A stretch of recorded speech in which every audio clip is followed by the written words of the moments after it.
orang kaya putus asa. Dari sini kita bisa melihat bahwa harta bukanlah jaminan dari kebahagiaan dalam hidup ini. Amin. Di dalam nama Tuhan Yesus sama-sama katakan amin. Tepuk tangan buat Tuhan Yesus. Silahkan duduk Bapak Ibu. Shalom. Apa kabarnya? Luar biasa. Saya percaya saudara, hidup ini adalah anugerah. Amin. Dan kalau hidup itu adalah anugerah, berarti itu serius saudara. Tapi sayang banyak orang yang tidak serius dengan hidupnya. Sekalipun kelihatannya dia Kristen, dia ke gereja. Tapi masih banyak orang yang tidak serius.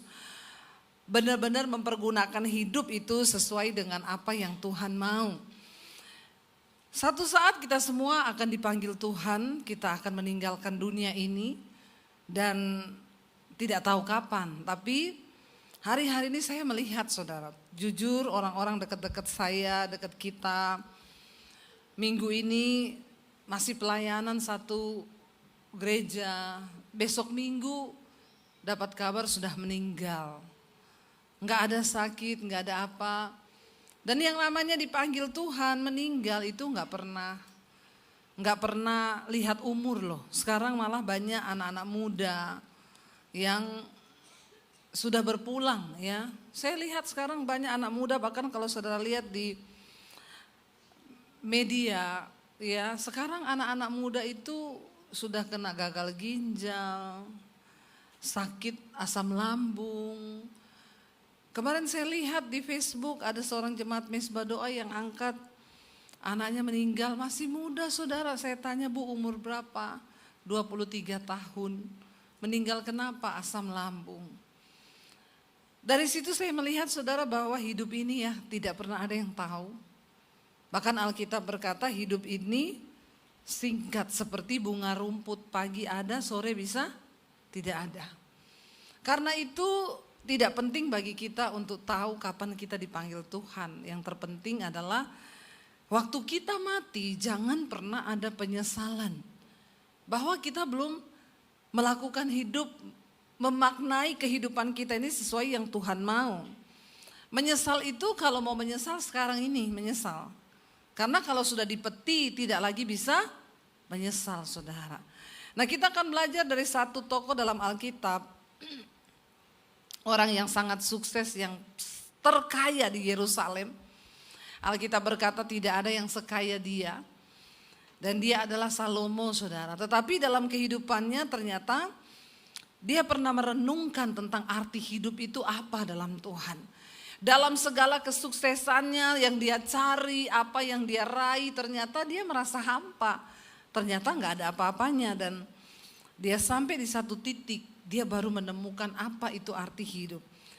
Yuk kita buka bersama Pengkhotbah pasal yang kedua. Ayat yang pertama, Salomo berkata begini saudara. Aku berkata dalam hati. Kalau dalam hati berarti dia merenung. Mari aku hendak menguji kegirangan, nikmatilah kesenangan, tetapi lihat juga itu pun sia-sia. Dalam terjemahan yang lain di sana dikatakan, mari aku hendak menguji kebahagiaan. Apa sih yang manusia cari di dunia ini yang disebut kebahagiaan itu saudara? Dan dia berkata ternyata nikmatilah kesenangan tapi itu adalah kesia-siaan. Ayat yang kedua dia bilang tentang tertawa aku berkata itu bodoh dan mengenai kegirangan apa gunanya. Aku menyelidiki diriku dengan menyegarkan tubuhku dengan anggur sedang akal budiku tetap memimpin dengan hikmat dan dengan memperoleh kebebalan sampai aku mengetahui apa yang baik bagi anak-anak manusia untuk dilakukan di bawah langit selama hidup mereka yang pendek. Bahkan ditulis dia itu mencoba merenung arti hidup itu apa, dia minum wine. Tapi tidak mabuk, masih ada akal budi di dalam dirinya. Lalu dia temukan ternyata yang baik bagi manusia itu adalah ayat 4. Dia melakukan pekerjaan-pekerjaan besar, mendirikan bagiku rumah-rumah, menanaminya bagiku kebun-kebun anggur. Lalu dia berpikir, oh arti hidup itu adalah aku berusaha, aku bekerja supaya hidupku ini sukses, aku mendapatkan kekayaan. Dia bangun rumah-rumah saudara. Untuk orang itu bisa kaya, bisa sukses, harus bekerja. Ya, karena kita perintis bukan pewaris. Ya, Salomo pewaris, tapi dia tetap bekerja.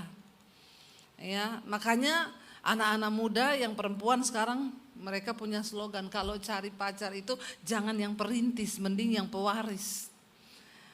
Karena kita nemeni orang dari nol, ketika sukses dia malah selingkuh. Kan banyak sekarang terjadi begitu tuh.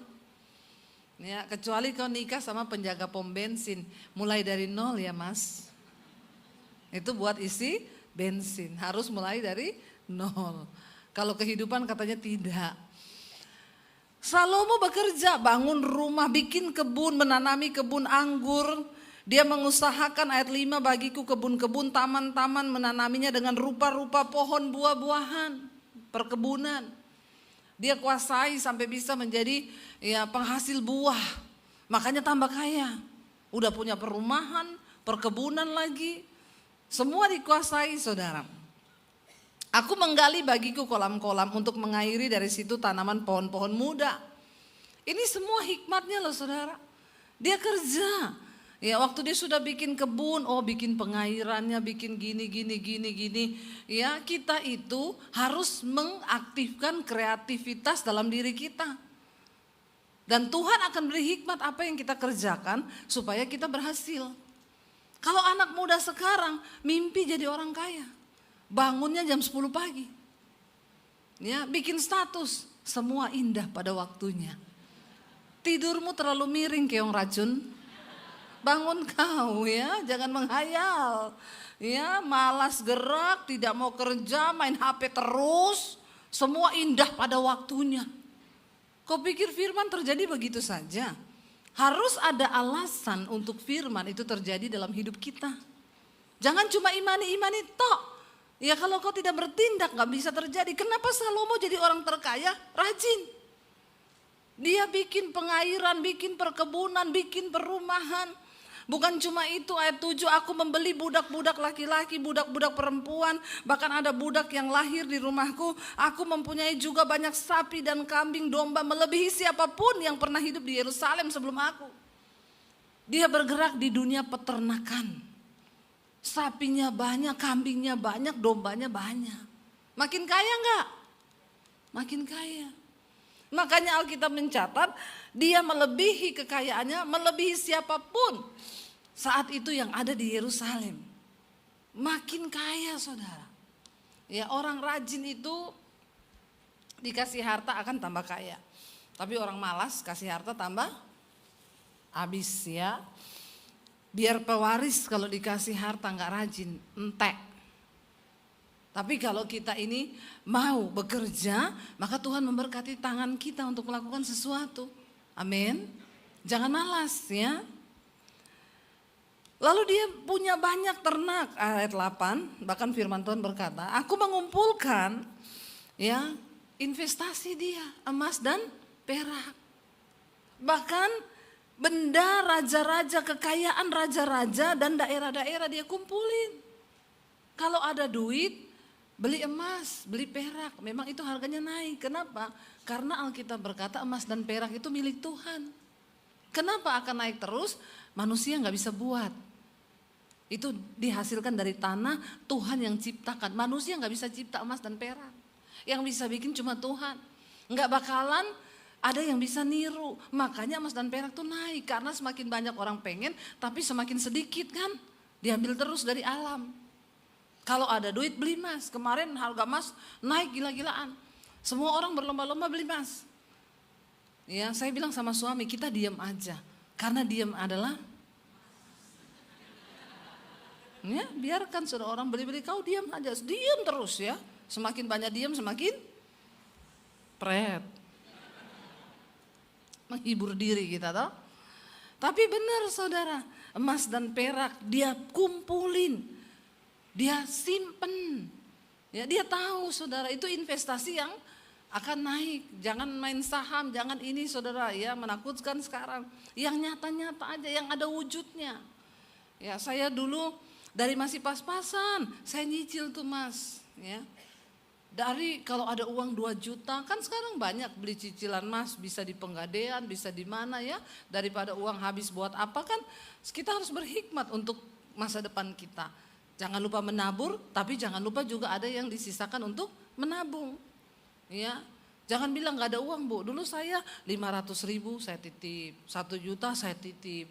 Kan sedikit demi sedikit lama-lama menjadi bukit, apalagi diam terus, wah makin emas banyak ya. Dia beli saudara, dia kumpulin juga emas perak. Dan dia katakan, bahkan aku mencari bagiku biduan-biduan dan biduanita, penyanyi-penyanyi. Orang kaya mah bebas. Kalau lagi galau, undang penyanyi datang ke istana, nyanyi buat dia. Undang Michael Jackson, Justin Bieber diundang, Katy Perry diundang. Kalau zaman itu sudah ada Inul, diundang Inul ngebor di istananya. Sekalian ngebor minyak tuh bisa keluar minyak bumi saudara ya.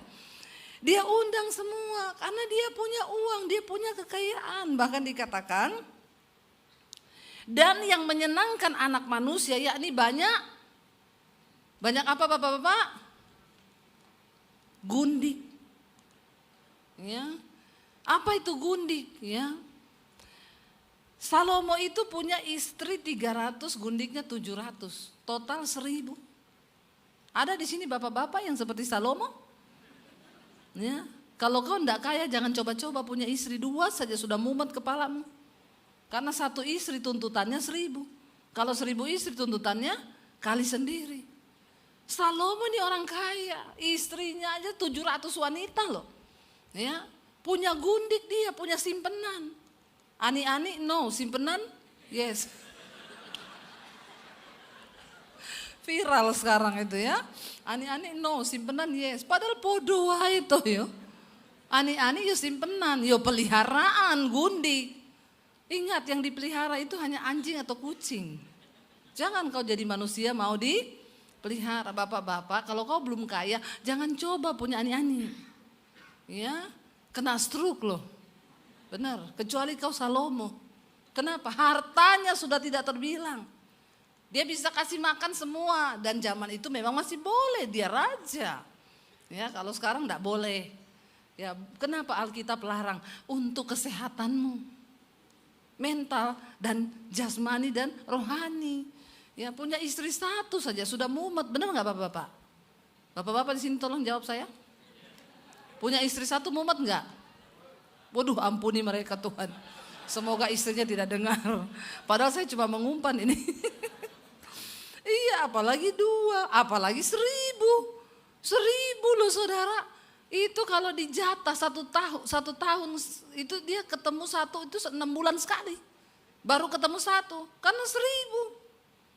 Bayangkan saudara. Demikian juga dia bilang, aku menjadi, dengan demikian aku menjadi besar, bahkan lebih besar lagi, kaya, punya perumahan, perkebunan, peternakan, istrinya banyak, punya emas tua, kekayaan besar, bahkan menjadi lebih besar daripada siapapun yang pernah hidup di Yerusalem sebelum aku. Dalam pada itu hikmatku tetap tinggal padaku. Ayat 10 dia bilang, karena sudah kaya, sudah punya semuanya, aku tidak merintangi mataku dari apapun yang dikehendakinya. Dan aku tidak menahan hatiku dari sukacita apapun, sebab hatiku bersukacita karena segala jerih payahku, itulah buah segala jerih payahku. Nah di sini dia mulai salah. Saudara berusaha, saudara menjadi kaya, tapi bukan berarti segala jerih payahmu itu engkau dapatkan karena jerih payahmu dan engkau bisa menikmati sebebas-bebasnya semua jerih payah yang kau dapat. Karena semua yang kita dapat adalah karena anugerah. Salomo lupa. Sehingga ketika dia punya uang, matanya tidak dikatakan, aku tidak merintangi mataku dari apapun yang dikehendakinya. Jadi apa yang dia lihat, dia pengen diambil. Padahal Tuhan Yesus bilang, mata adalah pelita tubuh. Jika matamu gelap, maka gelap seluruh tubuhmu. Banyak orang masuk dalam pencobaan karena ngikuti keinginan mata. Ya, gaji 10 juta, pengen beli tas 15 juta. Cilaka enggak? Cilaka 12 pas saudara. Itu melampaui. Jangan. Ya, gaji cuma 6 juta, main padel 3 juta. Nah, ini mulai di Jakarta merebak ini. Ya, jadi tidak sesuai, besar pasak daripada tiang, hidupmu menderita. Dia turuti semua. Kalau Salomo mah bebas, memang dia punya segalanya, tapi itu pun tidak boleh. Tuhan tidak menghendaki seperti itu. Aku tidak menahan hatiku dari sukacita apapun, pokoknya aku senang aku buat. Kalau didugem aku senang, aku pergi dugem. Walaupun kau ada duit, bukan berarti duitmu itu bebas kau pakai buat apa aja. Tidak boleh saudara. Dia tidak menahan apapun hatinya mau, sebab hatiku bersukacita karena segala jeripayahku. Dan inilah buah dari jeripayahku. Kita bisa bekerja dapat uang itu bukan karena jeripayah kita, semua karena anugerah Tuhan. Bayangkan kalau dikasih stroke sebelah kiri aja, bisa kerja enggak? Enggak bisa, seringkali itu yang kita lupa. Sehingga kita menjadi sombong, kita pakai semuanya itu, kita pakai untuk memuaskan hawa nafsu kita. Ayat 11, ketika aku meneliti segala pekerjaan yang telah dilakukan tanganku dan segala usaha yang telah kulakukan untuk itu dengan jeripayah, lihatlah segala sesuatu adalah kesia-siaan dan usaha menjaring angin. Memang tidak ada keuntungan di bawah matahari. Ternyata ketika dia merenung, oh ternyata itu nggak ada untungnya ya, saya itu nyari uang, nyari harta banyak buat apa? Karena dia bilang begini, lalu aku berpaling untuk meninjau hikmat, kebodohan dan kebebalan, sebab apa yang dapat dilakukan orang yang menggantikan raja, hanya apa yang telah dilakukan orang. Dia hanya menggantikan ayahnya sebagai raja, yaitu Raja Daud. Dan aku melihat hikmat melebihi kebodohan seperti terang melebihi kegelapan. 14, mata orang berhikmat ada di kepalanya, sedangkan orang yang bodoh berjalan dalam kegelapan. Tetapi aku tahu bahwa nasib yang sama akan menimpa mereka semua. Salomo berkata begini, walaupun aku berhikmat, di sana bodoh, tapi nasib kita sama, sama-sama mati. Orang yang pintar mati, orang yang bodoh juga mati. Orang yang percaya Tuhan mati, orang yang gak percaya Tuhan juga mati. Saudara mau hidup sungguh-sungguh dalam kekudusan, satu saat pasti mati, orang jahat juga pasti mati. Tapi setidaknya kita akan mati tidak ada penyesalan. Karena penyesalan kematian itu adalah penyesalan dalam kekekalan. Ya, jangan sampai kita mati kita menyesal karena kita belum berbuat sesuatu di hidup ini. Maka aku berkata dalam hati, nasib yang menimpa orang bodoh juga akan menimpa aku. Untuk apa? Aku ini dari dulu begitu berhikmat, lalu aku berkata dalam hati bahwa ini pun sia-sia. Kenapa dia mulai berpikir begitu? 16. Karena tidak ada kenang-kenangan yang kekal baik dari orang yang berhikmat maupun dari orang bodoh. Sebab pada hari-hari yang akan datang semuanya sudah lama dilupakan dan orang yang berhikmat mati juga seperti orang bodoh. Dia bilang kalau aku berhikmat, aku kaya, aku ini nasibku sama orang bodoh. Orang bodoh mati dilupakan, aku juga mati akan dilupakan. Ya, nggak ada orang mati itu diingat-ingat terus, nggak ada. Orang sedih paling 1-2 bulan, setelah itu lupa. Ya, makanya selama kita hidup ini, ayo kita sungguh-sungguh berusaha. Karena nanti kalau kau mati, nggak akan ada satupun yang ingat lagi, sudah selesai. Apalagi kalau yang mati istri, suami berduka 1 bulan, 2 bulan sudah kawin lagi. Tapi bukan suami-suami di sini, amin. Itu suami di sana. Kalau suami di sini semua setia, insya Allah. Ayat 17, baca bersama. Oleh sebab itu aku membenci hidup. Saudara bisa bayangkan, sekelas Salomo itu pada akhirnya berkata, aku benci hidup. Padahal ini orang kaya raya. Kalau orang miskin, orang yang biasa-biasa yang ngomong aku benci hidup itu lumrah. Ya, bosan aku hidup, benci aku sama hidup. Kenapa? Miskin, gak ada duit, besok jatuh tempo. Ya, benci aku sama hidup ini. Tapi ini sekelas Salomo, punya segalanya, punya istri 1000 sama gundiknya, itu bisa bilang aku membenci hidup. Jadi kalau ada di antara kita yang hari ini berkata, waduh kok hidup gini-gini aja ya. Itu Anda sudah benci hidup loh. Itu normal, manusiawi. Salomo pun yang kaya mengalami itu. Tapi kenapa dia berkata begitu? Ya, harusnya dia tidak berkata begitu. Karena apa? Dia bilang di sana saudara. Karena aku menganggap ya menyusahkan apa yang dilakukan di bawah matahari. Sebab segala sesuatu adalah kesia-siaan dan usaha menjaring angin. Ternyata semua dalam hidup ini sia-sia. Satu saat aku mati, nanti orang lain yang akan menikmati kekayaan itu. Lalu kenapa aku sia-sia berusaha mencari segala sesuatu? Bahkan ayat 18 dia bilang apa? Aku membenci segala usaha yang kulakukan dengan jeripaya di bawah matahari. Sebab aku harus meninggalkannya kepada orang yang datang sesudah aku. Ya mau tidak mau harus ditinggal karena tidak bisa kita bawa mati toh. Makanya hari ini mari kita belajar menghargai apa yang kita miliki. Dan jangan terlalu berusaha menggenggam semua yang kita dapat. Nanti hatimu melekat di situ kau sakit hati. Ada saudara orang kaya banget di Jakarta. Itu uangnya ratusan juta. Saya ketemu ibu ini kaya banget, enggak punya anak lagi. Jadi itu kekayaannya buat siapa saudara? Dia bilang, ya saya ini bu ya enggak punya anak, saya kaya. Jadi ya saya habis-habisan untuk kesehatan. Kita ini hidup kan mau sehat. Jadi saya beli bantal magnetik.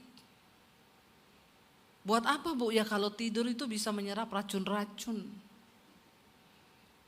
Terus saya pakai sandal magnetik di rumah, bisa menyerap racun dari kaki. Pakai selimut magnetik, wajan, belanga, semua magnetik. Ya, ibu juga harus pakai begini biar sehat bu. Saya tanya berapa? Sandalnya 10 juta, bantalnya 15 juta, selimutnya 30 juta. Mati saya serangan jantung bu. Nggak sehat itu saya nanti kalau beli itu. Ya. Terus itu wajannya harus beli bu. Wajan magnetik, saya bilang kalau saya masukin ayam jadi opor enggak? Oh enggak, ayam tetap ayam. Cuma udah enggak ada kolesterolnya, enggak ada ininya. Saya memang enggak percaya saudara. Memang orang kaya itu suka dibodoh-bodohi. Karena kebanyakan duit. Dia enggak tahu mau buat apa. Satu saat ini sudah memang ya, tapi memang umur itu nggak bisa bohong. Orang umur 15 tahun kalau ketemu temannya cerita pacaran, jatuh cinta. Umur 20 mulai cerita kuliah, sekolah, masa depan. Umur 30 mulai cerita cari kerjanya susah. Umur 40 mulai cerita vitamin apa. Ya toh? Vitaminmu apa? Itu bagus loh, minum ini biar awet muda. Umur 50 kalau ketemu ceritanya dokternya di sana bagus loh. Oh enggak, yang di Penang itu bagus, enggak, Malaysia bagus. Ceritanya dokter terus. Ya. Ceritanya dokter. Umur 60 mulai kalau ketemu cerita apa? Aduh, aku ki lututku ki lho cekot-cekot. Oh, nek aku boyokku iki lho. Ya Pak ya. Itu memang umur. Ya, bahkan umur-umur 50 ke atas sudah ketahuan. Kalau di pesawat duduk ada bau-bau minyak angin. Nah itu mulai umur-umur 50 ke atas itu. Tadinya kalau lewat baunya LV. Sekarang lewat minyak angin. Ya, karena sudah sering masuk angin, ganti sudah parfumnya. Tidak bisa dibohongi. Ya. Jadi itu fase manusia, nggak bisa dibohongi. Pasti terjadi seperti itu. Ibu itu kaya raya. Beli semua alat kesehatan. Satu kali ketika suaminya kerja sama-sama orang, uangnya dibawa lari. Puluhan miliar. Hatinya sedih. Tidak bisa mengampuni. Padahal dia masih punya ratusan miliar. Karena dia berusaha menggenggam semuanya seperti Salomo tadi. Dia kepahitan. Dia lupa syukuri yang masih ratusan miliar ini yang juga tidak bakal habis sampai mati. Ya kenapa Tuhan izinkan ditipu dibawa lari? Mungkin kau selama ini terlalu pelit. Semua yang terjadi kan seizin Tuhan tuh saudara. Amin. Jadi kalau ada hari-hari ini yang kena tipu, ya bertobatlah, mungkin pelit juga. Jarang menabur. Kalau nggak menabur benar saudara. Ya, banyak sial hidup kita ini. Jadi Tuhan itu semua mengizinkan segala perkara supaya kita ini introspeksi. Dia kepahitan dibawa orang 40 M, mulai enggak bisa tidur. Padahal pakai bantal maneti. Ternyata itu bantal enggak bisa menyedot, dia punya kekecewaan, sakit hati ini enggak bisa. Iya, tetap sakit hati, mulai nggak bisa tidur, mulai drop, kurus, tiba-tiba dokter vonis kena cancer, sakit kanker. Kenapa? Orang kalau banyak kepahitan, kekecewaan, stres, hormon kortisol naik, maka darah mengental, jantung kerja berat, ginjal kerja berat, rusak semua organ dalam, bahkan sel-sel buruk bisa tumbuh. Jangan sia-siakan hidupmu untuk meratapi kepahitan, kesedihan, dan engkau lupa mensyukuri apa yang ada. Makanya mulai maknai hidup kita dengan sesuai dengan arahan firman Tuhan. Salomo itu loh, aku benci segala usaha yang kulakukan dengan jerih payah di bawah matahari, sebab aku harus meninggalkannya kepada orang yang datang sesudah aku. Lah maumu kau bawa mati itu hartamu semua? Hello saudara, harus siap melepaskan. Dan siapakah yang mengetahui apakah orang bodoh atau orang berhikmat? Meskipun demikian ia akan berkuasa atas segala usaha yang kulakukan di bawah matahari dengan jerih payah dan dengan mempergunakan hikmat. Itu pun sia-sia.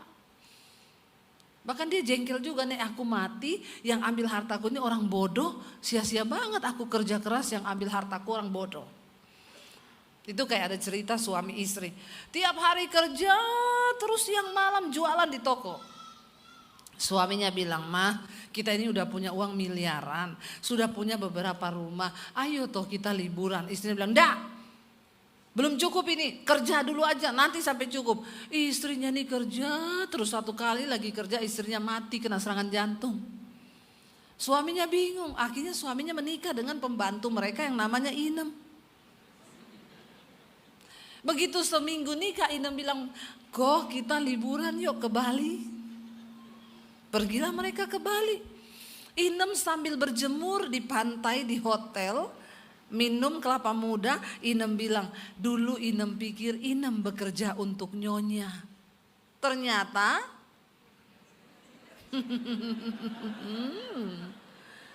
ternyata nyonya yang bekerja untuk Inem, lebih dari pemenang.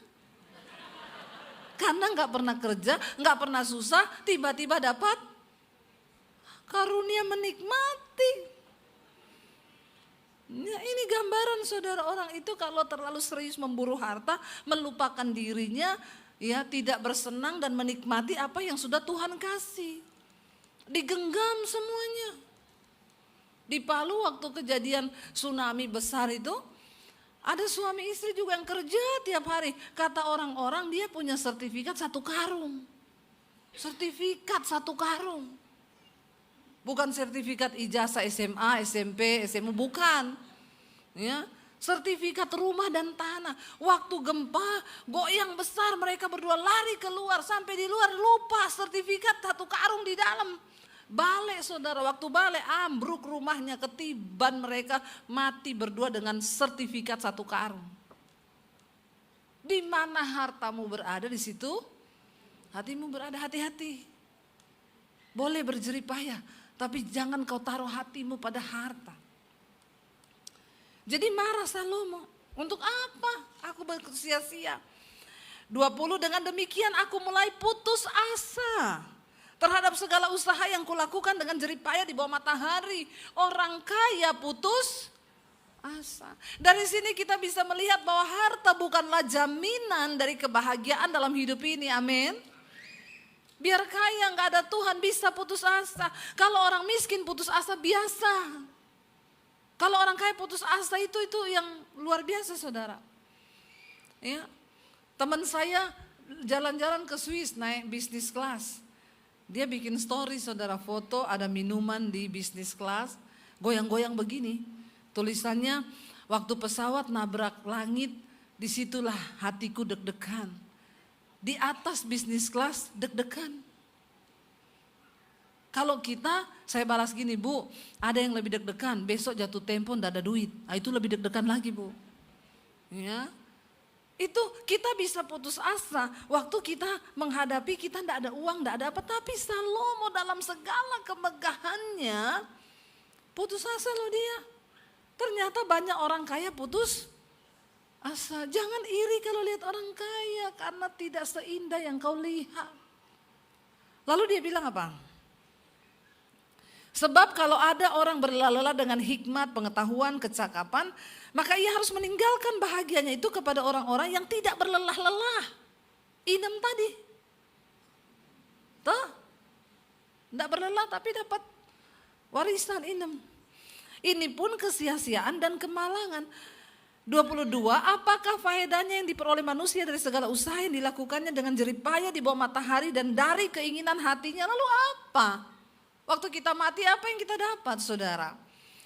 Seluruh hidupnya penuh kesedihan, pekerjaannya penuh kesusahan hati, bahkan pada malam hari hatinya tidak tentram, tidak bisa tidur. Sia-sia engkau kaya, kerja dengan kesedihan, pekerjaannya penuh kesusahan hati, bahkan malam hari tidak bisa tidur. Terus ngapa hidupmu? Sia-sia tuh. Saya ketemu orang sedih suami istri. Kenapa Bapak Ibu? Udah beli mesin, gak ada order Bu. Doakan dong Bu Debbie. Ayo kita berdoa, Tuhan beri order, kasihan sudah beli mesin. Dalam nama Yesus selesai.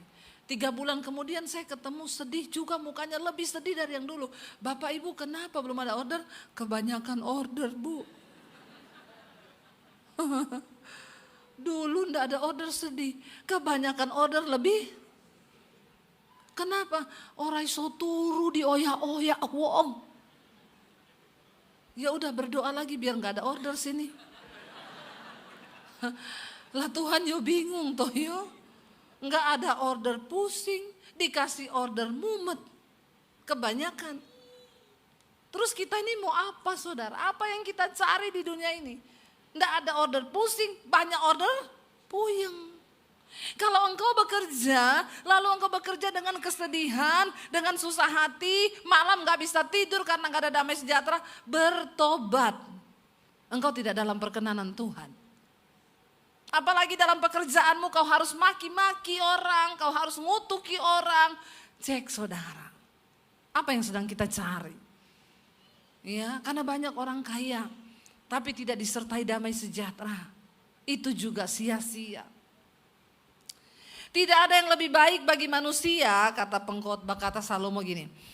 Jadi memang tidak ada yang lebih baik bagi manusia daripada makan dan minum dan bersenang-senang dalam jerih payahnya.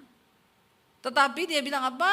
Aku menyadari bahwa ini pun dari tangan Allah. Biar orang banyak uang, banyak duit, kalau tangan Tuhan tidak menyertai hidupnya, maka dia tidak akan mungkin bisa bersenang-senang, makan, minum, dan menikmati semua jerih payah itu. Di balik semua kesuksesan dan kerja keras kita, kita membutuhkan campur tangan Tuhan. Ini yang Salomo lewatkan.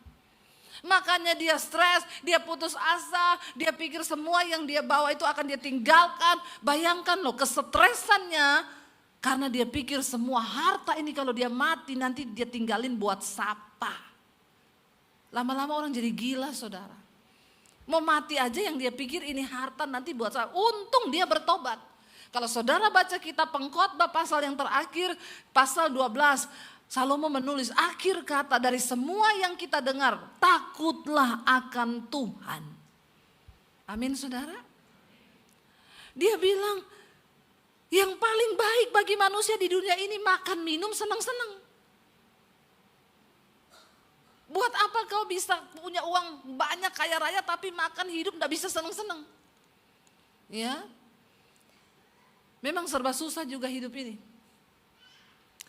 Suami saya itu loh, kalau makan saya bilang, saya tidak boleh makan itu banyak-banyak. Kolesterol, dia bilang, dek ben meh mangan orang dedit.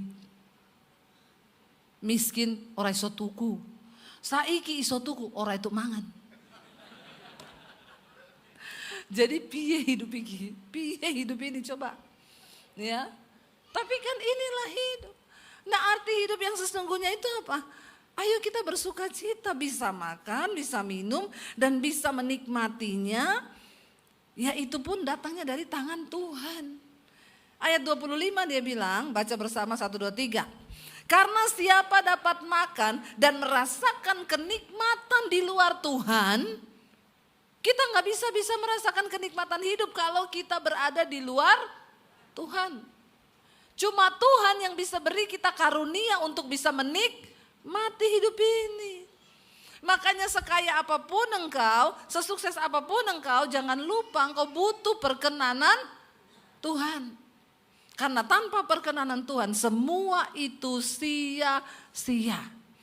Banyak orang jadi kaya, tapi kekayaan itu akhirnya menghancurkan dia. Anaknya narkoba, istrinya selingkuh, suaminya selingkuh. Ini orang-orang yang tanpa ada tangan Tuhan dalam hidupnya. Mari kita berdoa supaya tangan Tuhan menyertai kita. Amin saudara. Supaya kita diberkati tapi kita ingat dan dikasih berkat karunia untuk menikmati. Karena banyak orang gak bisa menikmati hidupnya. Kalau kita dikenan Tuhan, bukan bicara soal kaya, kita makan tempe sama tahu sama sambal pun ada karunia menikmati itu enak. Ada damai sejahtera dalam rumah tangga. Sebaliknya orang biar kaya, kalau gak dapat karunia menikmati, dia makan daging, makan steak harga 1,5 juta pun gak ada damai di dalam hatinya. Itulah bedanya saudara. Lalu catat ayat ini, kenapa kita harus menjadi orang yang berkenan pada Tuhan? Baca bersama ayat 26, stabilo, kalau ada stabilo di Alkitabmu, penting. Kenapa kita harus jadi orang yang berkenan pada Tuhan? 1, 2, 3. Karena kepada orang yang dikenannya, ia mengaruniakan hikmat, pengetahuan dan kesukaan. Ada sukacita. Tetapi untuk orang berdosa ditugaskannya untuk menghimpun dan menimbun sesuatu yang kemudian harus diberikannya kepada orang yang dikenan Allah. Kalau kita menjadi orang yang berkenan sama Tuhan, kita dapat apa dari Tuhan? Hikmat, pengetahuan, dan kesukaan, sukacita, dan damai sejahtera. Tetapi kalau orang berdosa, dia dikasih Tuhan tugas ya. Orang berdosa itu ditugaskannya, huruf besar. Perhatikan, Tuhan kasih dia tugas. Suruh kerja, mati-matian, jeripaya, kumpul hartamu yang banyak. Nanti kalau hartanya sudah banyak dikasih untuk orang yang berkenan. Makanya kalau kita hidup dalam perkenanan Tuhan, ada hal-hal yang terjadi di hidup kita yang di luar logika, itu bisa terjadi secara supranatural, gak masuk akal. Tuhan yang melakukannya. Bahkan kekayaan orang berdosa disuruh kasih sama orang yang berkenan saudara. Saya percaya itu karena sudah sering terjadi. Orang lain yang bersusah-susah Tuhan kasih buat kita loh. Kalau kita berkenan Tuhan bilang bahkan ketika kita tidur kita diberkati Tuhan. Mari kita kejar perkenanan Tuhan di hidup ini. Jangan cuma kejar harta, jangan cuma kejar sesuatu yang lain. Anak muda jangan cuma berpikir untuk jadi kaya. Kejar perkenanan Tuhan. Karena orang yang hidup berkenan pada Tuhan dia akan bisa menikmati bahkan kebaikan, hal-hal yang luar biasa yang bahkan tidak kita usahakan. Tuhan sediakan buat setiap mereka yang berkenan pada Tuhan. Karena itu benar Alkitab berkata, carilah dahulu kerajaan Allah dan kebenarannya. Semuanya akan ditambahkan pada kita. Waktu kita dapat perkenanan Tuhan, kita dapat segala-galanya dari Tuhan saudara. Makanya semakin kita dalam hadirat Tuhan itu semakin kita kuat ya. Tapi kalau mau jatuh tempo jangan lupa bayar besok ya. Walaupun kita lupa sesaat. Makanya kadang-kadang saudara, ya kita ini kalau orang-orang yang sudah merasakan dalam hadirat Tuhan tuh mereka kadang gak mau lepas ya. Gak pengen jauh-jauh. Ya, dan Daud juga merasakan hal yang sama. Kita baca ayatnya hari ini dari 1 Tawarik pasal 16. Ayat 10 sampai ayat yang ke-11. Daud berkata begini saudara. Bermegahlah di dalam namanya yang kudus. Biarlah bersuka hati orang-orang yang mencari Tuhan. Carilah Tuhan dan kekuatannya, carilah wajahnya selalu. Ya. Ayat ini saudara diserukan oleh Raja Daud kepada semua orang yang ada pada hari itu. Ya, dan kita tahu cerita ini di dalam Tawarik 16 ini adalah satu kisah ketika Daud berhasil memindahkan tabut Allah ke Yerusalem. Daud adalah seorang yang sangat suka dekat dengan Tuhan, dia cinta hadirat Tuhan. Ya, dan makanya Tuhan itu berkata bahwa Daud adalah seorang yang berkenan di hatiku, kata Tuhan. Wow, Daud dapat julukan itu loh, berkenan di hatiku. Kalau kita ini dapat perkenanan Tuhan tuh luar biasa saudara. Ya, makanya Daud itu dia suka dekat dengan Tuhan, dia cinta akan hadirat Tuhan. Ya, makanya dia menulis satu Mazmur, lebih baik satu hari di pelataran di bait Tuhan dalam hadirat Tuhan daripada 1000 hari ya di tempat yang lain. Karena Daud merasa hadirat Tuhan itu indah, hadirat itu penuh dengan kekuatan. Bahkan kita tahu bersama ketika Daud, ya satu saat Samuel berkata kepada Isai bahwa ada salah satu anakmu laki-laki akan dilantik menjadi raja atas Israel. Tuhan akan mengurapi dia untuk kelak dia akan menggantikan raja Israel. Lalu Isai suruh semua anak laki-lakinya, besok kamu pakai baju, kita akan ketemu nabi besar. Ada salah satu dari kamu yang akan diurapi menjadi raja. Besok kamu pakai baju yang bagus semuanya. Lalu Daud tanya, Pak aku pakai apa? Kecuali kamu ndak usah. Karena kamu gak ada tampang raja, besok kamu pergi gembalakan kambing domba. Alkitab bilang yang cuma beberapa ekor. Cuma beberapa ekor loh saudara. Tapi Daud gak membuat alasan untuk dia kepahitan kepada keluarga. Ya kalau generasi sekarang itu disuruh begitu udah kepahitan itu. Ya, udah bikin status di Instagram, ya toh. Sudah apa? Aduh, besok kayaknya harus hubungi psikiater. Sudah stadium 3 nih. Ya, anak-anak muda zaman now kan begitu. Tapi Daud dikatakan dia pergi dengan sukacita, dengan bersuka hati. Dia pergi menggembalakan kambing domba yang cuma beberapa ekor itu. Dan di sana dia nyanyi memuji Tuhan. Dia merasakan hadirat Tuhan. Ya, bahkan sampai akhirnya Samuel datang dan mereka semua di satu-satu lewat. Ketika Eliab lewat, wah Samuel bilang ini pasti nih yang ganteng, tinggi, besar, bodinya prajurit banget, tentara di tampang-tampang raja nih. Ya, pasti ini yang mau diurapi Tuhan jadi raja. Jadi saudara ya ketika lewat Eliab, Daud dalam hati bilang pasti ini orang yang akan diurapi Tuhan. Tapi Tuhan berfirman kepada Samuel, bukan dia engkau melihat apa yang depan mata, tapi Tuhan tuh melihat hati. Lalu lewat lagi satu bukan sampai habis. Lalu Samuel tanya Isai, cuman ini anakmu laki-laki masih ada satu. Tapi aduh lu jangan tanya dia, gak masuk hitungan, itu bukan potongan raja. Tapi Samuel bilang panggil dia, kita tidak akan duduk makan, acara ini tidak akan dimulai sebelum dia datang. Orang yang selalu tinggal dalam hadirat Tuhan, kamu tuh dicari loh sama Tuhan. Walaupun orang berusaha menutup pintu, menutup karir, menutup apapun. Ya, tapi Tuhan cari kamu. Karena engkau ada di hatinya, amin. Ya, hadirat Tuhan itu bisa mengangkat hidup seseorang. Ketika kita mendapatkan perkenanannya.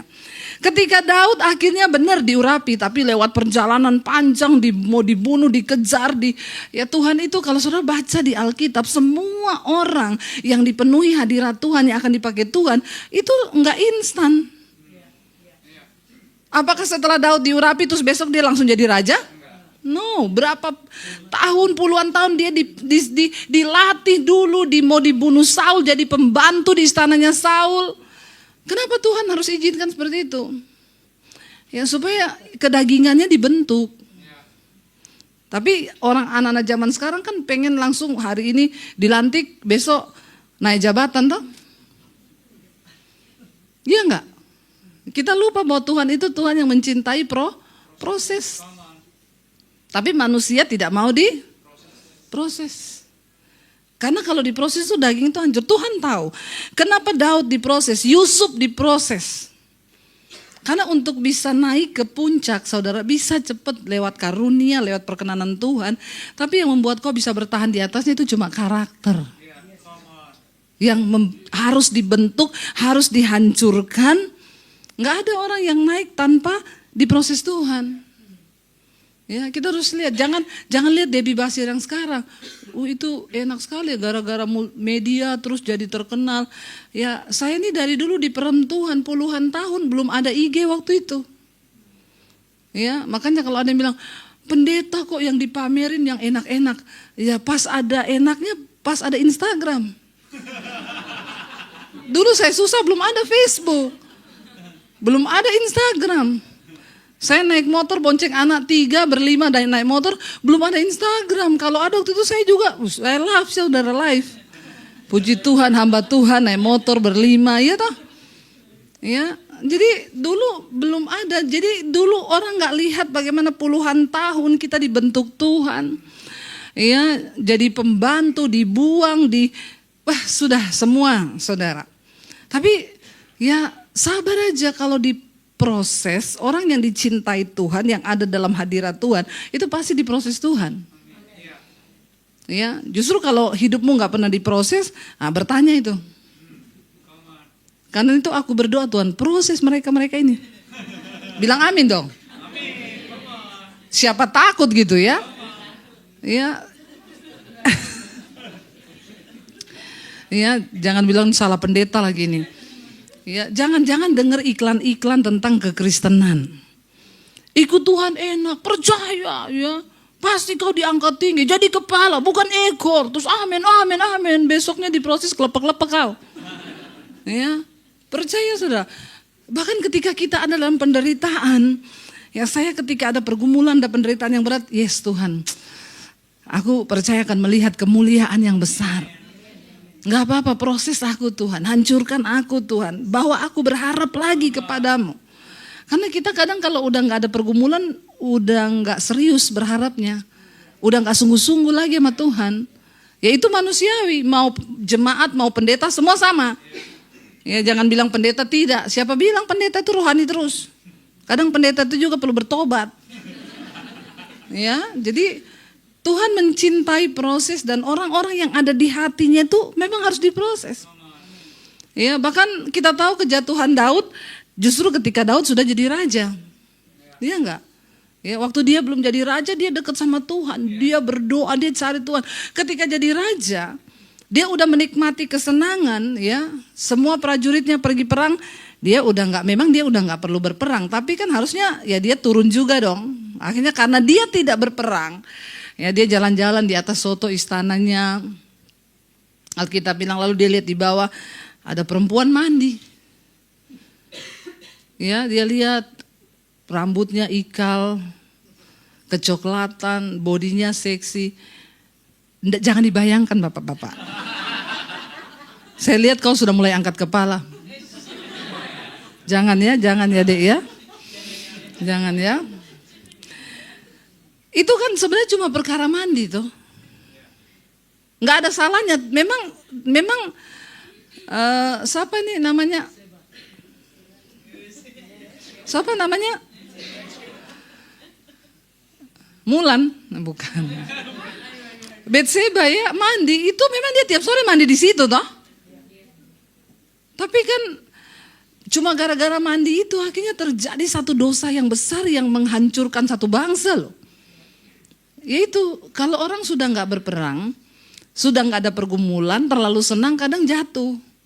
Makanya ya kalau Tuhan izinkan masih ada pergumulan, bersyukur. Siapa yang lagi ada pergumulan? Cuma sedikit ya. Ampuni mereka Tuhan. Yang tidak ada pergumulan ini kasih pergumulan Tuhan. Biar imannya bangkit kembali, biar hidup kembali rohnya. Jangan terlalu senang saudara hidup ini. Kita tahu bersama waktu Daud sudah menjadi raja. Ini Pak Gem ketawanya belakangan ya. Saudara ketika Daud sudah menjadi raja, Daud berkata begini, aku udah bangun istana nih yang mewah, yang besar, yang megah. Ya ini kok Tuhan cuma tinggal di tenda. Cuma tabut Allah itu cuma digeletakkan begitu aja di tenda. Ini nggak bener ini. Aku harus bawa tabut itu. Di mana aku berada, di situ tabut ini berada. Karena tabut Allah di perjanjian lama dulu itu melambangkan kehadiran Tuhan. Kemanapun bangsa Israel pergi, mereka harus bawa tabut itu. Bahkan ketika pertempuran, tabut itu ada, pasti mereka menang, saudara. Siapa yang tahu isi tabut Allah itu? Ada sepeda di bawah. Dari Pak Yosua. Ini sepedanya banyak. Tinggal pilih aja merek apa itu. Haleluya ya. Karena banyak orang kesana tidak tahu isi tabut Allah itu apa. Ya. Ada apa di dalam tabut Allah? Sama tongkat Musa. Tongkat Harun yang berbunga. Siapa tadi yang jawab itu? Hubungi Pak Yosua, ada sepeda, silakan ambil di rumahnya ya. Tapi yang lain tidak tahu loh. Ampuni mereka ini Tuhan. Udah pada berkumis, berjenggot-jenggot nih orang Kristen di sini, tapi nggak tahu itu isinya tabut Allah apa. Bertobat kalian ya. Makanya ikut sel-sel grup supaya bertambah imannya. Kalau ada duit ke Israel sana. Biar tahu, oh ternyata kisahnya Alkitab itu seperti ini gitu ya. Lalu di situ ketika ada loh batu 10 perintah Allah di dalam tabut itu, ada tongkatnya Harun yang berbunga dan ada buli-buli berisi mana. Pada waktu itu Tuhan bilang sama Musa, kamu bikin tabut yang luarnya berlapis emas, ada kerup, dan Musa mendapat tuntunan Tuhan. Kamu masukin itu kemanapun engkau pergi, bawa, ini adalah lambang kehadiran Tuhan. Ketika bangsa Israel akhirnya terus mereka berjalan sampai kepada zaman pemerintahannya Daud menjadi raja. Daud bilang saya harus bawa tabut itu. Niatnya bagus tapi caranya nggak benar. Ketika tabut itu dibawa, kereta yang memuat tabut itu tergelincir. Lalu Usa mencoba menolong. Dia mati terbakar api Tuhan. Karena Tuhan itu kudus banget saudara. Kalau orang gak kudus, mati langsung. Zaman perjanjian lama. Bahkan sebelum Tuhan Yesus datang, itu imam-imam akhirnya Daud di Yerusalem, Daud bangun kerajaannya, dan akhirnya tabut Allah itu sampai ke Yerusalem. Daud bilang, Tuhan aku pengen bangun rumah untukmu. Tuhan bilang, bukan kamu yang akan bangun karena tanganmu itu sudah berlumuran darah. Daud banyak bunuh orang ketika dia berperang dulu dan mendapat daerah-daerah itu dimasuki oleh Daud, direbut. Tuhan bilang nanti anakmu yang akan bangun, Salomo. Dan ketika dibangun, ya kenapa ada bait Allah sampai hari ini tuh yang masih ada di Yerusalem reruntuhannya. Itu kan untuk tempat simpan tabut Allah di ruang maha kudus. Nah setahun sekali imam itu akan masuk ke ruang maha kudus untuk melakukan pendamaian dosa. Nanti semua yang berdosa itu bawa kambing, lembu, sapi ke sana, tergantung dosanya. Kalau besar bawa lembu yang besar, ya kalau dosanya kecil ya cukup domba lah. Kira-kira aja dosanya. Saya bayangkan kalau Yesus tidak mati, habis semua itu sapi-sapi di pasar tidak cukup. Tidak cukup, sapi itu nggak cukup, pasti karena kan dosa semua kita ini toh. Dan bukan cuma itu, ribet saudara. Nah imam itu harus masuk untuk percikan darah itu di ruang maha kudus. Nah imam tuh kalau masuk kakinya diikat tali, dipakein lonceng. Imam kalau ndak kudus dia mati di ruang maha kudus. Jadi yang di luar cuma dengar loncengnya masih bunyi, oh hidup aman kudus. Kalau nggak bunyi, aduh udah jenazah nih, innalillahi, ditarik udah mati saudara. Makanya zaman dulu imam kalau besok dia mau bertugas, bahkan saya baca di Alkitab, mereka takut tidur, takut mimpi basah. Karena dia gak kudus lagi, besok mati tuh. Ya bayangkan, kalau Yesus gak mati buat kita sampai hari ini. Saya tadi bilang, waduh kalau gitu kita yang pelayanan di mimbar ini gak kudus, tiap minggu pasti banyak jenazah di gereja. Maka di luar gereja sudah ada ambulans yang menunggu. Bener gak? Ya, untung Tuhan Yesus tuh mati. Tapi bukan berarti Yesus mati terus kita santai-santai, udah aman. Ya aman sudah, kita biar bikin dosa. Sekarang kan orang pelayanan enak saudara. Main musik, nggak tahu tadi malam abis ngapain, datang main aja, nggak mati. Aman. Ya, singers, worship leader aman. Ya, biar dia abis selingkuh, abis berzina, tadi malam abis ketemu sama boti, itu nggak ada yang tahu tuh. Yang homo nggak ada yang tahu, yang lesbi nggak ada yang tahu, yang ani-ani nggak ada yang tahu.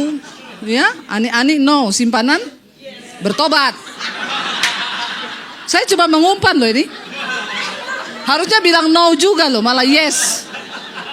Ini ani-ani sama simpanan itu sama aja, 11-12 ya. Jangan kau bilang yes. Jadi kan aman semua kan, nggak ada yang tahu. Abis mau dosa, bahkan pendeta pun yang khotbah nggak tahu tadi malam abis ngapain kan. Nggak ada yang mati toh, khotbah lancar toh. WL juga lancar, pemain musik lancar, singers lancar. Tapi di zaman kasih karunia, Tuhan Yesus bilang, nanti di akhir zaman aku baru akan terus terang padamu. Nanti tetap akan ada pemisahan saudara. Jangan pikir enggak, cuma kita hidup di zaman kasih karunia sekarang. Artinya apa? Enggak langsung mati, matinya lama. Karena ada dikasih kesempatan bertobat. Karena Alkitab bilang Tuhan itu tidak berkenan pada kematian orang fasik, tapi pada pertobatannya. Makanya kalau ada temanmu yang jahat, tetanggamu jahat, jangan kau doakan dia mati. Itu tidak sesuai firman. Karena Alkitab bilang Tuhan tidak berkenan pada kematian orang fasik, tapi pada pertobatannya. Tuhan nggak mau orang fasik itu mati. Enak juga Tuhan lihatnya. Tapi Tuhan lebih suka kasih kesempatan dia Jadi kau kalau mau berdoa buat temanmu yang jahat, tetanggamu, Tuhan jamah dia supaya dia bertobat. Nanti kalau udah tobat ya terserah Tuhan mau mati atau mau hidup, itu urusannya Tuhan, bukan urusan kita. Jadi kita ada di zaman kasih karunia, tidak mati langsung sekarang. Tapi satu saat Yesus bilang, saat kita berdiri di hadapan tahta pengadilan Kristus, disitulah akan dibuka. Baru Tuhan bilang, di situ aku akan berterus terang. Ya, bahwa aku tidak kenal kamu pembuat dosa. Saudara, ketika tabut itu dibawa, akhirnya Usa mati, Daud menjadi sedih. Dia bilang, kenapa Tuhan? Aku ini kan cuma mau bawa engkau datang ke istanaku. Kenapa harus Usa mati? Ternyata akhirnya Daud titip tabut itu di rumah. Kita buka bersama 1 Tawarik 13 ayat yang ke-11 sampai ayat yang ke-14. Daud menjadi marah karena Tuhan telah menyambar Usa demikian hebatnya. Maka tempat itu disebut orang Peres Usa sampai sekarang. Daud marah bukan kepada Tuhan tapi kepada orang-orang. Kenapa bisa terjadi kesalahan yang fatal sampai Tuhan sambar Usa dengan apinya dan mati di tempat. Ayat 12, pada waktu itu Daud menjadi takut kepada Allah. Sebaliknya kepada Tuhan Daud sangat ketakutan. Tidak main-main, mati langsung saudara. Lalu katanya, bagaimanakah aku dapat membawa tabut Allah itu ke tempatku? 13. Sebab itu Daud tidak mau memindahkan tabut itu ke tempatnya ke kota Daud. Tetapi Daud menyimpang dan membawanya ke rumah Obed Edom orang Gad itu. Ketika mereka sampai di situ Usa mati, Daud bilang stop, jangan terusin, nanti akan banyak yang mati. Ya, cari rumah imam yang terdekat karena tabut itu harus disimpan di rumahnya imam. Lalu mereka cari di Google Map, ketemu rumahnya Obed Edom. Lalu mereka jalan saudara. Dititiplah tabut itu di rumah Obed Edom. Ayat 14 dikatakan di sana berapa lama? 3 bulan lamanya tabut Allah itu tinggal pada keluarga Obed Edom di rumahnya. Dan Tuhan memberkati keluarga Obed Edom dan segala yang cuma 3 bulan dititip tok. Cuma dititip tabut Allah itu, bahkan Obed Edom mengalami berkat Tuhan.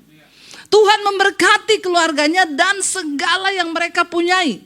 Kalau kambing dombanya 1.000 jadi 3.000 saudara. Ini loh, ini yang dibilang dengan kuasa dari hadirat Tuhan itu sangat luar biasa. Lalu Daud dengar, kalau kita baca Di ayat yang selanjutnya Daud mendengar ternyata Obed-Edom sangat diberkati karena tabut itu.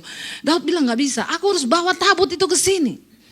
Lalu Daud kumpulkan para imam. Daud tanya, bagaimana caranya aku membawa tabut itu? Lalu imam berkata, kamu salah membawa tabut itu, tidak sembarangan. Tabut itu adalah bicara tentang kehadiran Tuhan. Jadi bagaimana? Itu tabut tidak boleh diangkat dengan kereta, harus dipikul oleh orang Lewi. Setiap berapa langkah kamu harus menyembelih korban, naikkan puji-pujian baru jalan lagi. Ya, dan imam harus pakai baju keimaman.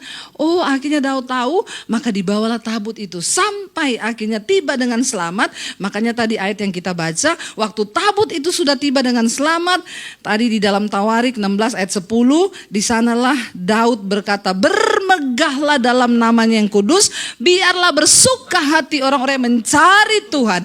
Carilah Tuhan dan kekuatannya, carilah wajahnya selalu.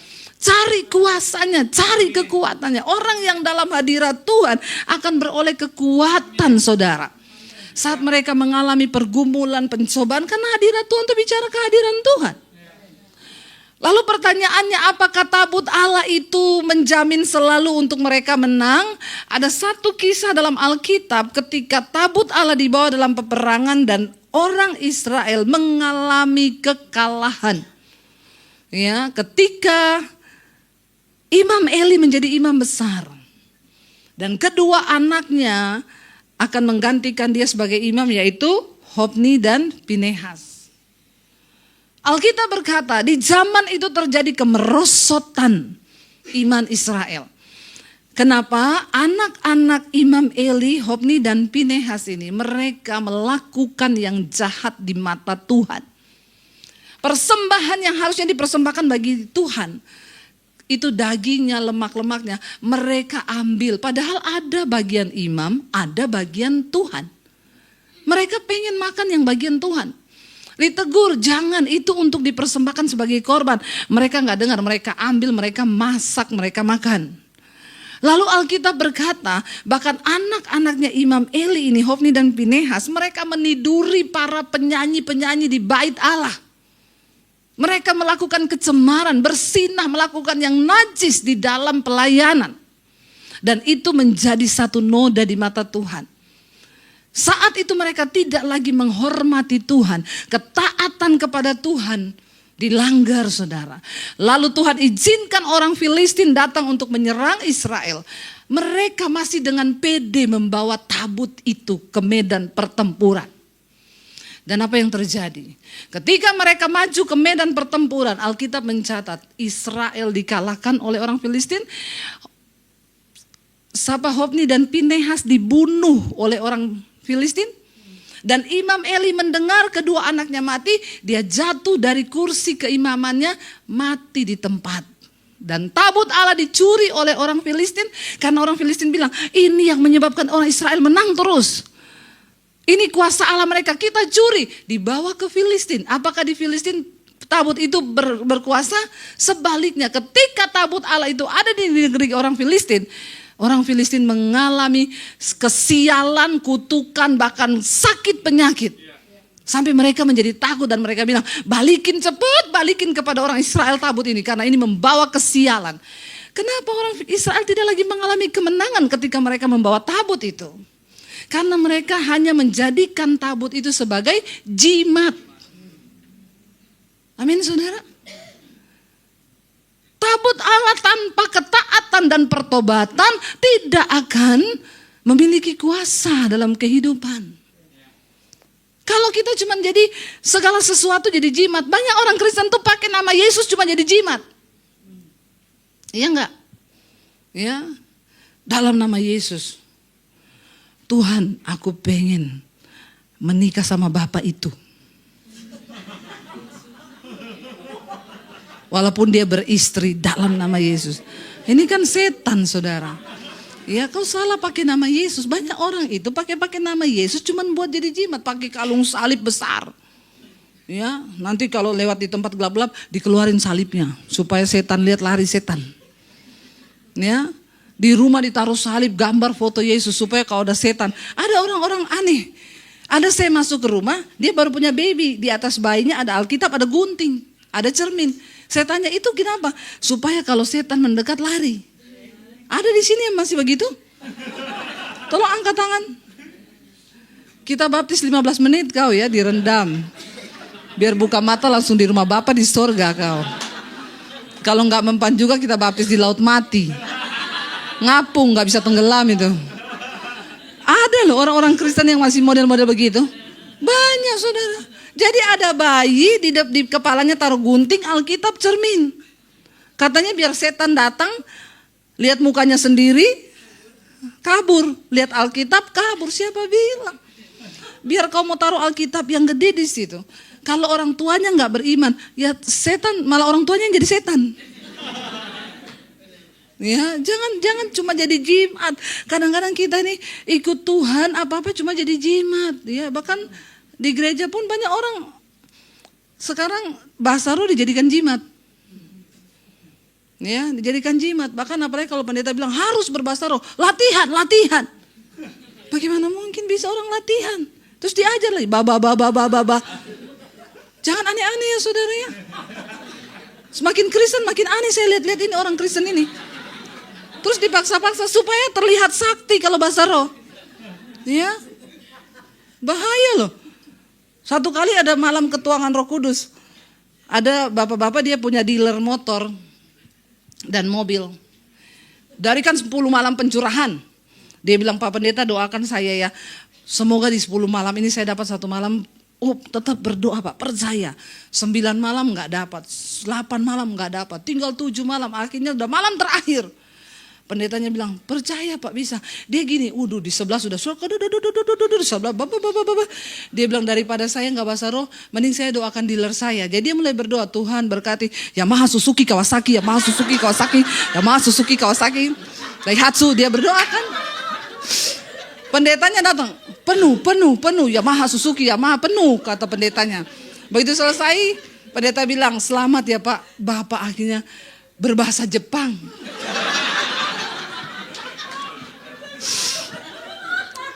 Nggak usah aneh-aneh ya, nggak usah aneh-aneh. Ya, bahasa roh itu karunia, ya. Saya bukan anti bahasa roh, saya bisa berbahasa roh saudara. Tapi itu bukan untuk jago-jagoan. Terus kalau udah bahasa roh gitu, terlihat sakti gitu. Biar kau bahasa roh, kalau kau nggak ada buah roh, nggak masuk surga juga kau. Amin. Ya, itu bahasa roh paling cocok dipakai di rumah waktu kau berantem suami istri. Ya kan? Jadi kau mau marah sama istrimu, memang kau dasar. Wah itu keren. Itu setan lari langsung. Jangan di gereja. Kalau di gereja kau cuma gaya-gayaan biar dilihat orang terlihat lebih rohani gitu. Apalagi udah bergetar-getar semua. Padahal pulang ke rumah lebih setan dari setan. Saya pernah diundang di satu gereja tuh, pengerjanya 2 suami istri. Bahasa rohnya sampai langit ke-7. Saya dalam hati saya, keren banget ya. Begitu selesai saya mau pulang, bapaknya itu ada bekas luka di pipi. Saya cuma iseng ngomong gini, Pak itu dicakar istri ya. Saya bercanda, sungguh saya bercanda, tidak ada maksud sedikit pun saya. Tapi ya itulah Roh Kudus ya. Roh Kudus tuh tahu. Jadi saya bercanda gini, Pak itu luka kenapa dicakar istri ya? Terus dia bilang, kok ibu tahu? Aduh. Terus saya bilang, istri sebelah, Bu beneran ibu cakar suami? Terus dia bilang, dia yang duluan Bu. Aduh kalian perlu saya konseling, sini deh. Saya gak jadi pulang loh saudara, saya tarik mereka berdua ini ke ruang sebelah. Karena saya dengar waktu penyembahan begitu. Tapi memang harus begitu supaya dipikir rohani. Diketawain setan. Jadi saya tanya, Bu, kenapa ibu cakar bapak? Ibu Dewi dengar dulu alasan saya. Suami saya itu pergi pulang kampung, terus ada acara pernikahannya saudara, saya nggak bisa ikut karena saya harus temani anak-anak Jakarta. Dia itu pergi dan akhirnya mereka reuni. Nah ini memang reuni ini banyak setan. Karena banyak CLBK, cinta lama belum kelar. Terus katanya gini, terus Bu ya, dia ketemu sama mantannya Bu. Mantannya itu ibu pendeta. Terus saya bilang ya gak apa-apa tuh Bu, apalagi itu ibu pendeta. Kan cuma ketemu, ya kalau cuma ketemu gak masalah Bu. Pulang itu HP-nya ini sudah gak pernah lepas di meja. Bahkan ke toilet di bawah. Tanda-tanda laki-laki berselingkuh. HP nggak bisa lepas dari tangan. Yang kedua, ke toilet bawa HP. Coba dicek ibu-ibu.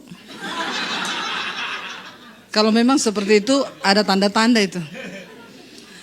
Itu Bu, HP nggak bisa terlepas. Satu kali, dia lagi tidur Bu. Chattingan, ketiduran, HP-nya lepas dari tangannya dalam keadaan lagi on. Lagi WA. Tiba-tiba saya baca. Ya itu Bu, selingkuhannya ngomong ini, papi, mami kangen loh. Terus saya kaget, hah? Betul begitu Pak? Memang papi, ya Ibu Debbie bayangkan, mantan pacar panggilnya papi mami. Itu wajar nggak Bu? Saya tanya, Bapak betul begitu? Ya iya sih Bu, tapi kan cuma biasa aja. Saya bilang sama istrinya, Bu, cakarannya kurang, satu lagi.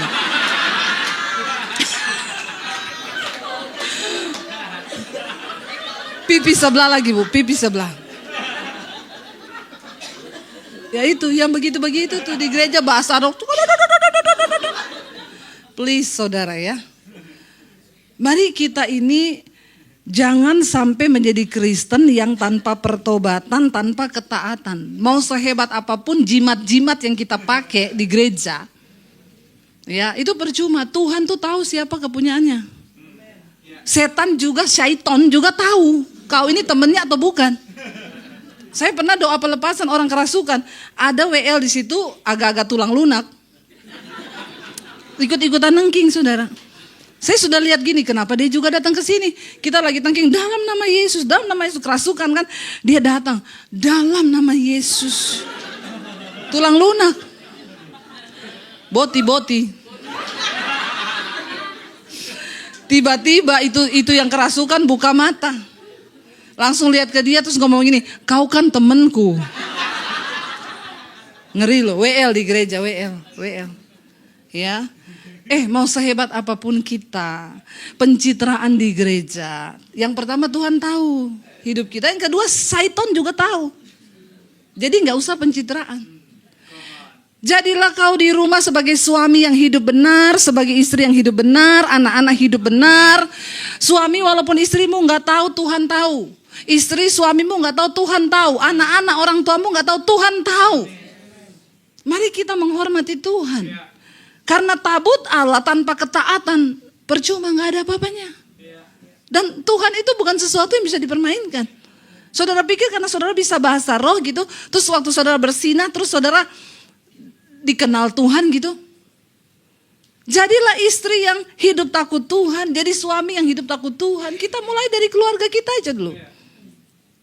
Bagaimana kita hidup, bagaimana kita melakukan kebenaran. Sebab tanpa pertobatan dan ketaatan semuanya sia-sia saudara. Iman tanpa perbuatan itu mati. Mari kita ciptakan surga itu dari rumah tangga kita, dari keluarga kita. Ya, kita hidup melakukan ketaatan. Sebagai seorang istri, apakah saya sudah melakukan kewajiban saya? Sebagai suami, apakah juga sudah? Ya, suatu saat ada bapak konseling sama saya, dia bilang gini, Bu, saya ini dulu selalu cari-cari ayat untuk istri saya itu yang, hai istri, tunduklah pada suami. Itu saya suka cari-cari itu. Dulu saya tuntut istri saya dengan ayat itu. Untung istri saya itu enggak tahu kebenaran. Jadi dia enggak tahu ayat yang untuk suami mana. Tapi ketika saya dengar khotbahnya Ibu Debbie, dia bilang, saya kaget Bu, ternyata yang untuk suami itu lebih berat. Karena yang untuk suami dikatakan begini, dan hai kamu suami, kasihilah istrimu seperti Kristus mengasihi jemaat dan menyerahkan nyawanya. Lebih berat mana bapak-bapak? Jadi jangan bilang istri itu tunduk sama suami. Ya, ternyata yang suami lebih berat. Hai suami, kasih istrimu sama seperti Kristus mengasihi jemaat dan menyerahkan nyawanya loh. Jadi saya bilang bapak-bapak, kau tuh enggak usah suruh-suruh istrimu tunduk. Kalau kau mengasihi istri seperti Kristus mengasihi jemaat, enggak usah kau suruh tunduk. Kau pulang kerja, istrimu auto begini.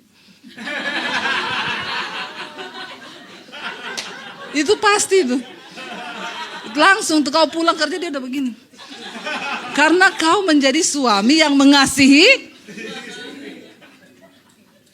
Tapi kalau enggak ya sampai di neraka pun juga enggak bakal. Ya, saya tadi cerita ada istri yang bilang sama suaminya gini, "Pah, kalau aku mati nih ya, aku duluan mati. Terus kamu kawin lagi misalnya ya. Terus istrimu itu juga mati. Aku mau tanya kamu ya, nanti di surga kau pilih aku atau dia?" Kasihan ya, memang bapak-bapak ini kasihan. Suaminya lagi makan nih, "Jawab Pak, jawab sekarang." Lah kan kamu ndak mati. Misalnya. Terus kita ketemu besok di surga, kau pilih mana? Suaminya bilang, "Saya pilih masuk neraka saya."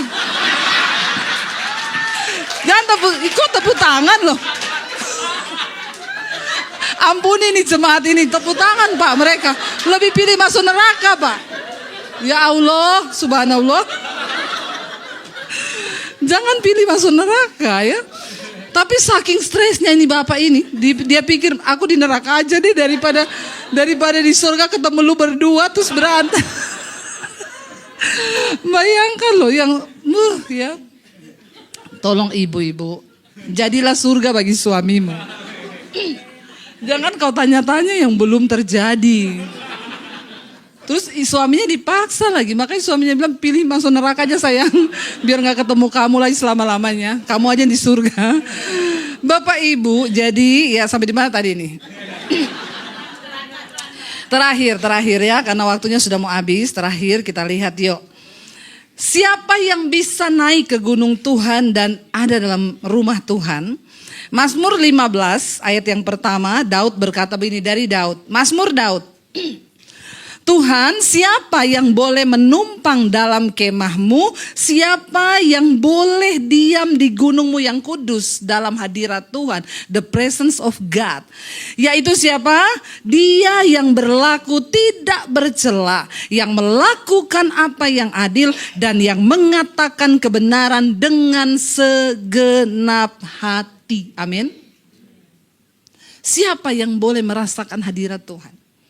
Yang boleh naik ke gunung kudus itu bicara tentang hadirat Tuhan. Hanya mereka yang hidupnya tidak bercela. Mereka yang hatinya yang melakukan apa yang adil dan yang mengatakan kebenaran dengan segenap hati. Kita ada di zaman kasih karunia, tapi bukan berarti tidak ada penghakiman. Kasih karunia itu adalah kesempatan untuk kita ini bertobat. Kita tidak langsung mati, enggak. Tuhan tunggu sampai hari ini. Bertobat. Sebelum terlambat, mari kita bertobat. Saya undang para imam musik, Bapak Ibu, biar Tuhan memampukan kita untuk melakukan apa yang menjadi kehendak Tuhan selama kita hidup. Biar kita kalau orang hidup dalam hadirat Tuhan, dia akan selalu terhubung dengan Tuhan. Sehingga ketika engkau lemah, maka kekuatan dari Tuhan itu mengalir. Orang yang hidup dalam hadirat Tuhan, ada penyertaan Tuhan. Karena Yesus berkata, "Aku adalah Allah Immanuel yang selalu menyertai kamu." Waktu engkau hidup dalam hadirat Tuhan, engkau tidak pernah sendiri, engkau tidak akan takut. Bahkan ketika engkau mau berdosa, hadirat Tuhan akan mencegah engkau untuk melakukan dosa. Dan kita akan dimampukan untuk terus hidup dalam kekudusan. Bangkit berdiri bersama.